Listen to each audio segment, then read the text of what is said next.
আসসালামু আলাইকুম, আমি লিজা শখের রান্নাঘর আপনাদের সবাইকে স্বাগতম।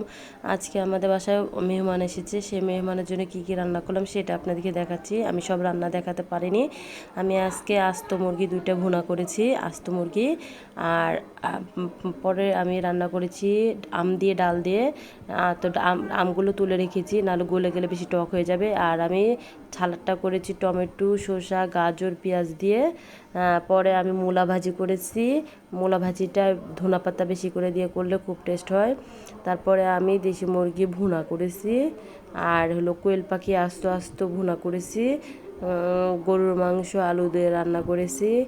আর পোলাওটা গাজর দিয়ে রান্না করেছি। আর হলো রুই মাছ রান্না করেছি ভুনা করে, মানে লম্বা করে রুই মাছকে ফেরে ফেরে করেছি। আর আমার রেসিপি আপনাদের কেমন লাগলো তা আপনারা জানাবেন। আসলে আমি একা মানুষ, এর থেকে বেশি কিছু করতে পারিনি। যদি আপনাদের আমার রান্না ভালো লাগে তাহলে লাইক কমেন্ট করবেন। ওকে, আল্লাহ হাফেজ।